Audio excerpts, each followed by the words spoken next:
Well, good evening and welcome to Purpose Point. Super excited to be with you, Dr. J. Calvin Tibbs. Every Wednesday when we get together, there is something that is on the docket, something that is important, something that you just have got to get. And why? Because you are important. You are connected to so many other people, what they go through, how you work through it, how you help them work through it, how you decode what you're going through for a higher purpose, or how you succumb to the issues that go on in life and become a product of your environment. That is not our goal. That's the reason why we get together every Wednesday. Why? Because our goal is to strengthen the saved, love on the lost, show you how to live life through a love lens so that you can achieve a greater life in God. I want to say hello to everybody, and we're just going to dive in and go today. And I really want you to grasp what we're working on, what we're doing, because this is for you. It's so that the better version of you can emerge. And when that happens, everybody is made better. We often have begun to tell folks who tune in, as well as the live congregation of people, that you're here for three reasons, basically: design, direction, and development. You have a design. You are a certain person, and you are looking for direction to make that design really come alive. And then thirdly, you're looking for direction, or specifically looking for development to help make sure you're going in the right direction. See, if you're developing, I know the Olympics are going on right now at the time of this recording. When you look at the shot putters and the basketball players and the swimmers and the synchronized swimmers, their very body tells you a lot about what they're here for. The people who lift the big weights, much larger than those very thin, small, 8-pack divers. But if you go over to the gymnastics area, a lot of them are tightly wound together because their body is revealing their design. And so it is with you. Not that your body is as tuned as that. I'm looking forward to mine being as tuned again, but you don't get that way eating Twinkies, right? You get that way by work, right? You get what I'm saying, though. Your purpose is aligned inside of your body. And so you look a certain way when you are doing the thing that you are designed for. And so that's what we are here to do on Wednesday nights, to give you very practical teachings that you can use. What we say is tools that you can use, which means you got to use them. You just can't say, Pastor, that was good. Thank you. Go to work, right? Here's where we're going to be tonight. This is what our focus is on: how to interpret patterns, because there are patterns that we all have. I've shared with you on occasion that there is information out there that indicates that the vast majority of what we think is negative. I mean, just automatic. It is negative. And number two, the vast majority of what most of us think came from yesterday.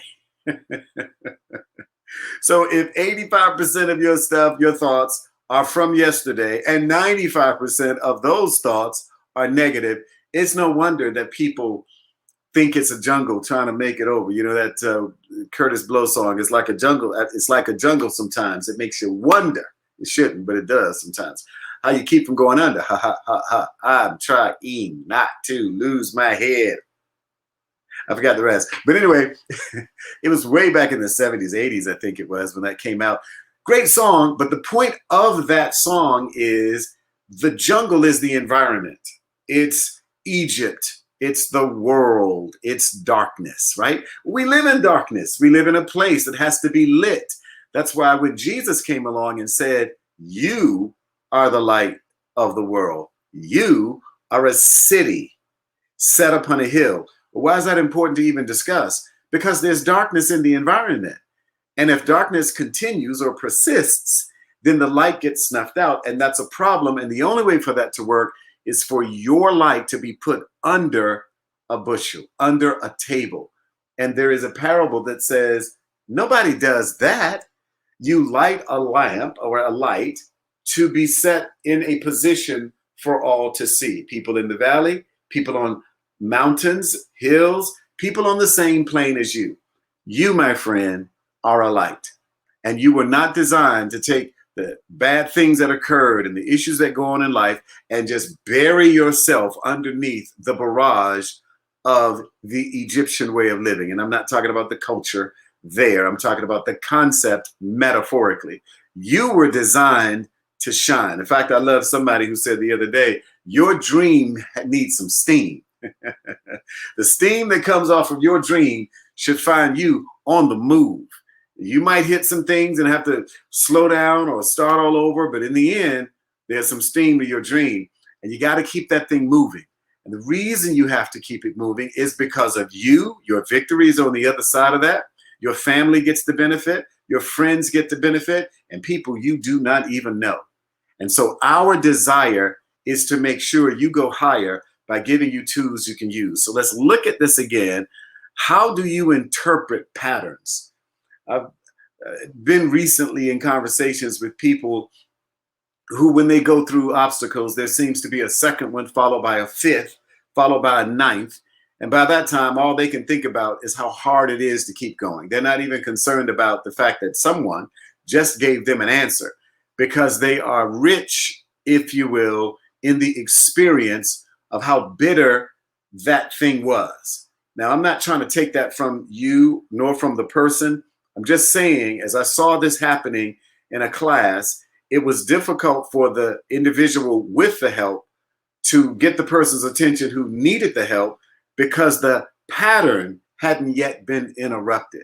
They were so used to losing or so used to struggling that by the time something good came along, the pattern that was already in place was of a negative sort. Now, you got to recognize the negative patterns that are inside of you. I mean, Cleveland, in football terms, was a great team years ago, before most of us were born. Then they went through many, many years, decades, where they weren't a winning team at all. So now they're looked upon as, well, during that time, they were considered the armpit by some people of the NFL. You don't want to go to Cleveland because it stinks, meaning there is no winning there. So it is when it comes down to the winning culture. You go to New England, they say they count the blades of grass. So meticulous is the detail. Different environment. You don't have to stay as the armpit, and the fact that you're cutting grass is great. But my point that I'm trying to put together is, you have to be a contributor, a part of the construction team, to change the pattern, whatever it is, in order to get to your next level. Because check this out. If you know you're at the bottom, you know that change is necessary. And we're going to talk about how to get that done, to interrupt the pattern of the current level. But even when you move to your next level, there still comes a point that that pattern has got to be interrupted. And you've got to go to the next level. And no matter how good that is compared to this level, there are still levels beyond that level. And the pattern that got you here must be interrupted in order to get you there. You see the process, right? It just continues, glory to glory, one level of faith to another level of faith. And honestly, that's why I like the Olympics, because it's achievement, pattern breaking on top of pattern breaking. In fact, I think it was one of the swimming events where in the preliminaries, they were on a world record pace. In the preliminaries, they hadn't even gotten to the race for the goal. But what occurred? The level that was set by whomever it was that set the Olympic record years ago was interrupted by a new regiment, a new group, a new person. And I want to encourage you, especially during this time where the world's best are gathering in Tokyo, to look at it and glean from that. I mean, glean from their specific, exclusive time spent on the thing that they are designed for, and how wonderful it looks to achieve that. And also how dedicated you have to be just to even get there. Like some countries, they just, for the first time, I think it was a lady from the Philippines, their first gold medal in the history of that country's attendance and activity in the Olympics. Never got a gold medal until a lady did it. Powerlifting. Don't tell me God won't come up with something that you never heard of and do it through you. Don't tell me that because no one's done it, you can't do it. Watch the Olympics and get some encouragement. And then some things you expect to occur don't occur, like the men's basketball team. I mean, after all, basketball is from America. Got our butts kicked by the French. And I know they were NBA players like us, but we told folks like Trae Young, we got enough firepower. Not. I ain't mad at your choices. Whatever went on, I'm just simply saying we can learn from all of those environments so that our pattern can get interrupted. And that's very important in order for you to get to your next level. Enjoy where you are if you like it.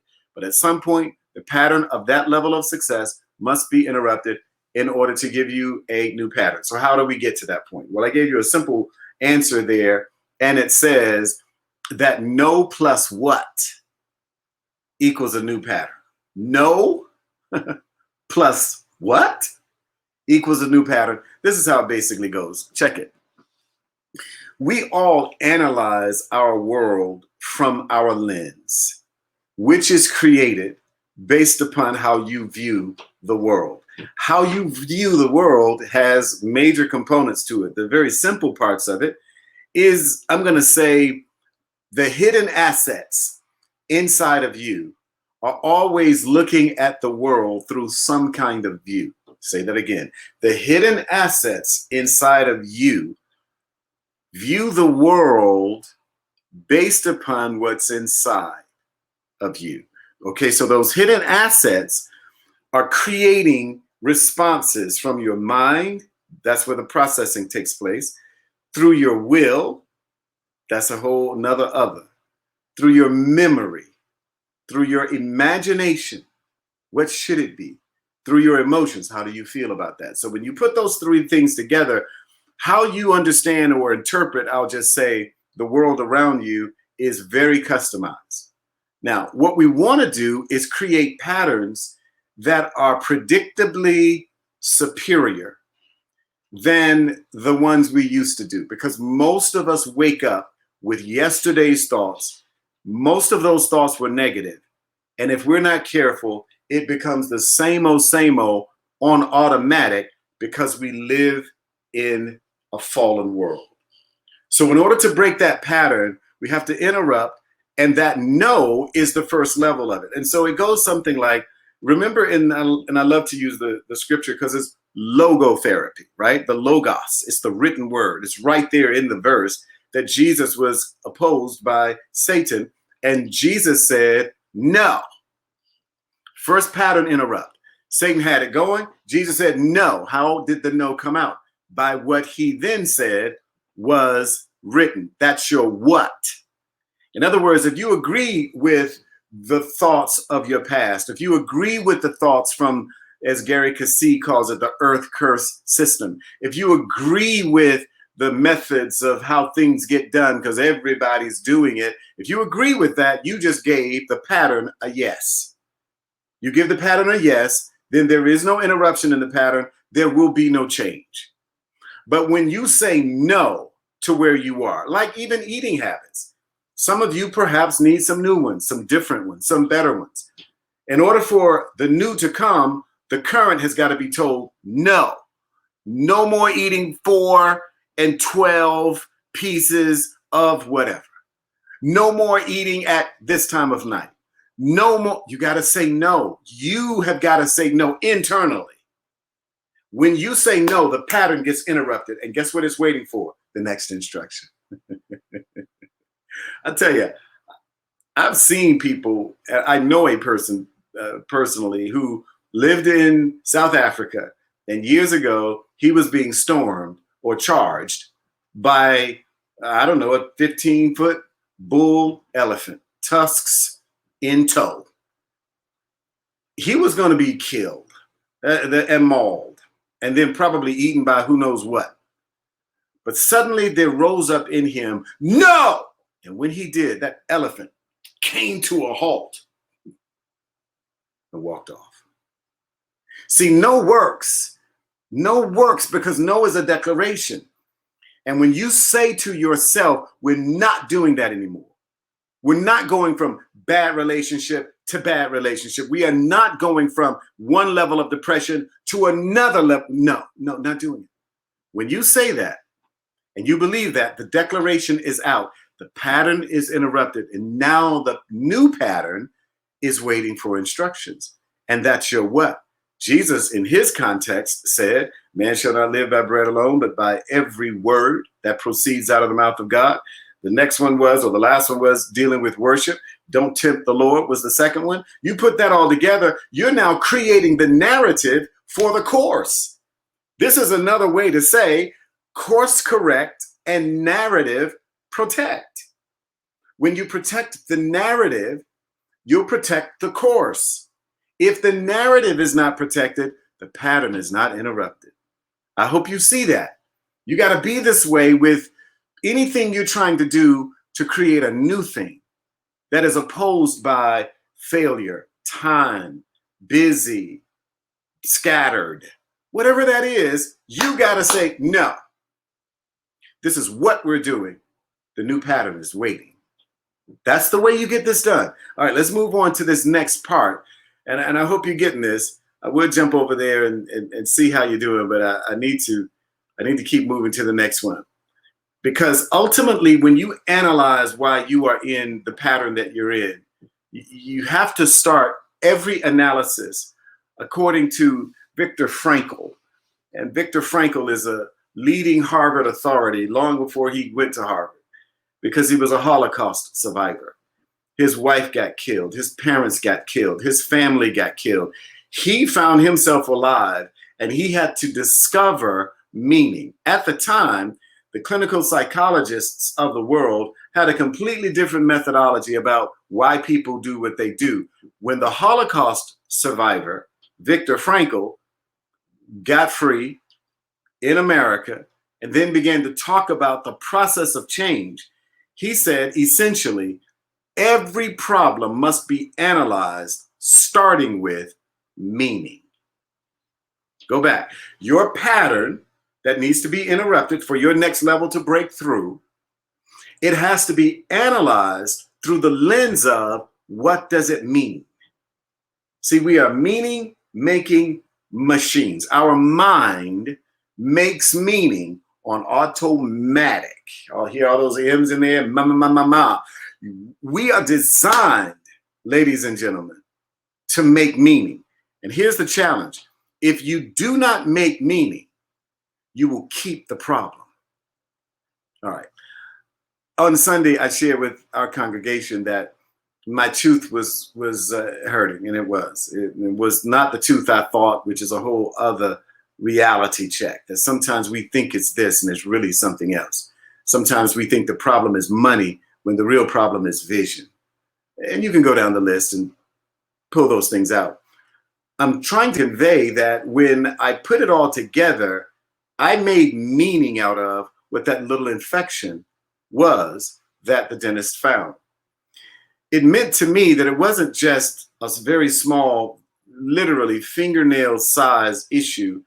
It was a deeper issue because it meant something to me to get to the bottom of, why is my tooth hurting? So if in the natural, the teeth, which are located in your mouth, which help you digest things, what you then say out of your mouth is the energy that came in that was digested. I know. Put all that together.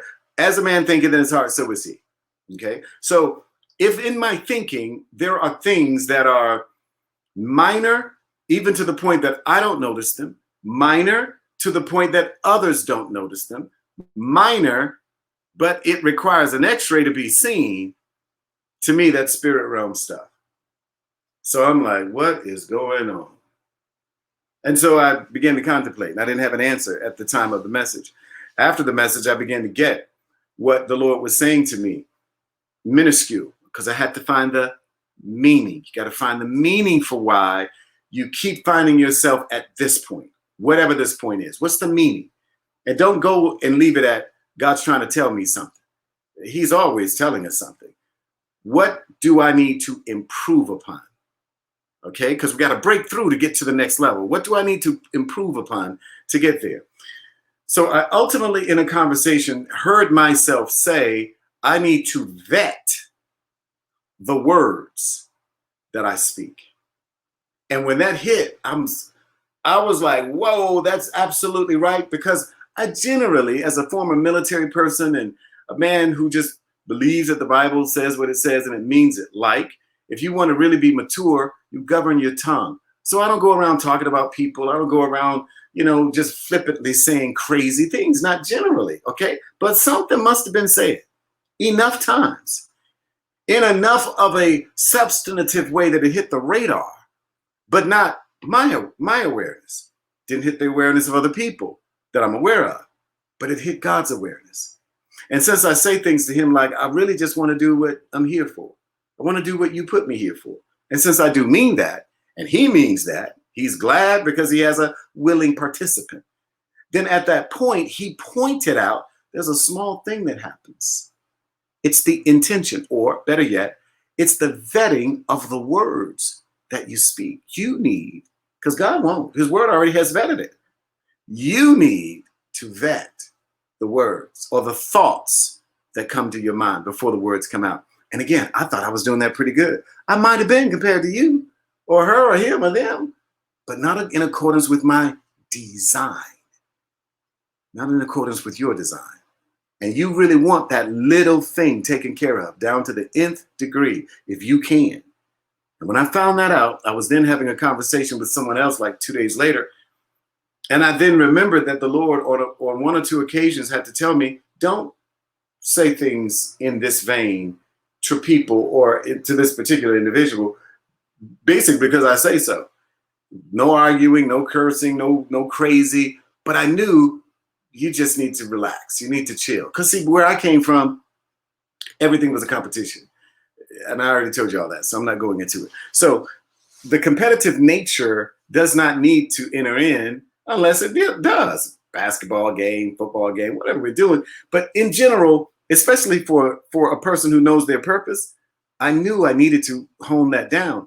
And so today in having that conversation, I realized I still hadn't gotten that memo, even though he told me that probably on 2 occasions, maybe 3. But I just thought, okay, just don't have it today. Do it tomorrow. Have the conversation later. And it just dawned on me that I was in a pattern that needed to be interrupted. And so it cost me the pain, brother, sister. And therefore, the analysis of the problem became, let me find out what the deal is here. And I'm telling you, as discovery continues, I now realize what I should have realized had I been paying attention, but I wasn't. Not at the level that was necessary. That now, as I put these things together, again, if you're going to interrupt the pattern, you got to say no. So I found myself like this a lot.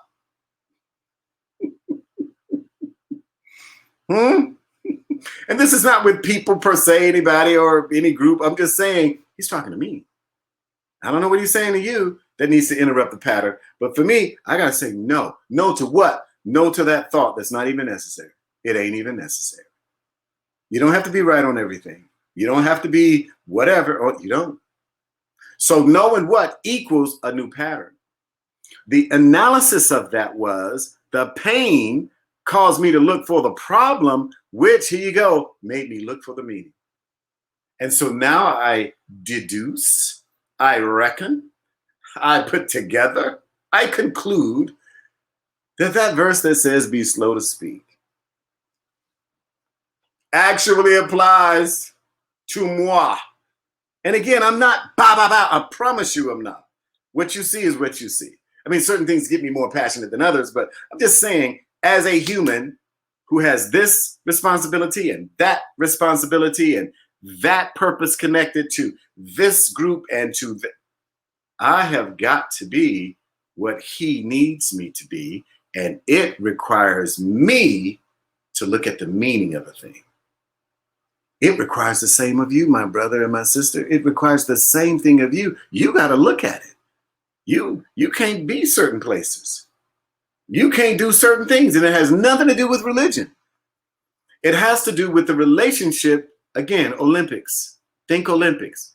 They are not spending wasted time, I love you, at da-da-da-da-da.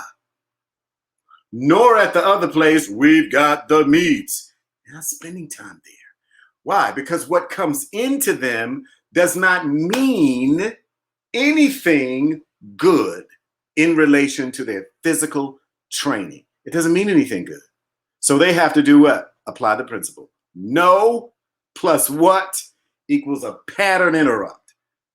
No plus what equals a pattern interrupt. You got to be willing to do that. And if you go underneath it and find out what it really means to you, then those decisions will be made easier and easier and easier.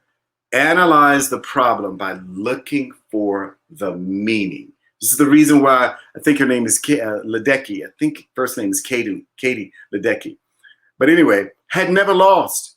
And her opponent, the Australian, I forgot her last name, Tidwick, I think, or something like that. You saw, if you didn't, you want to Google it, the response of her coach, who was going flat out crazy when she beat this perennial Olympian whose star power and dominance of the sport left her without rivals. But this guy who understood, here you go, the meaning, it meant something for her, the person, the swimmer that he was coaching, to help her analyze the training regimen that fit the output necessary to get the resolution that she wanted. She won the gold.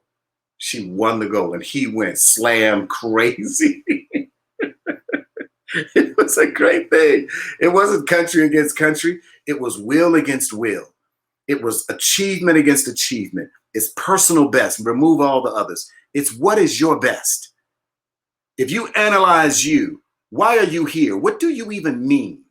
You mean more than what perhaps you've demonstrated. We got to get that part out of you because you owe us what's inside of you. Well, look, I hope that helped you. I hope you are benefited by it, and it blessed me to share it with you. And I wanted to share with you also something big is coming this Sunday. You want to tune in at 10 and be a part of what's happening because something big is going on, and it does definitely include you. So if you have opportunity to be a blessing to the ministry, please go to kdchurch.org. There you're going to find all kinds of resources, and you'll be blessed by your giving. In addition to that, please know that none of this matters if you don't know the one who gave you your purpose, who gave you your life. John chapter 1 tells us that. Jesus, it's him.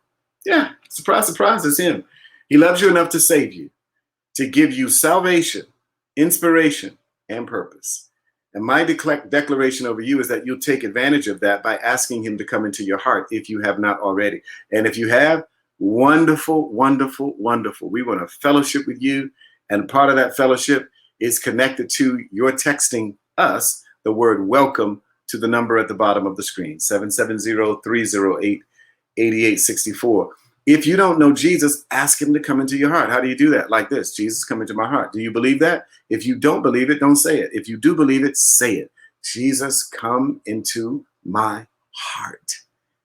And when he comes in, sister, brother, he'll rearrange things. He'll change things. Because after saving you, now he'll send you. He'll prepare you. He'll put you inside of a family. And we want to be a part of that family. You see the number there, but this time you text the word life to the same number, 880 or 770-308-8864. And we will be more than happy to work with you, walk with you, and enjoy life with you as we do life together. So when we get together the next time, we'll let you know exactly what it is that is new, that's big, that's coming. This is a hint, right? That's a hint. You see that? But we'll talk about that in a minute. Talk about that on Sunday, actually. So in the meantime, I pray that every good thing that you desire will come your way. May the Lord bless you and keep you. May he make his face shine upon you. May the Lord be gracious to you. Lift up the light of his countenance upon you. And then may the Lord give you his peace, the type that surpasses all of your understanding, to guard your heart and your mind in Christ Jesus. Thank you for watching. We'll see you next time.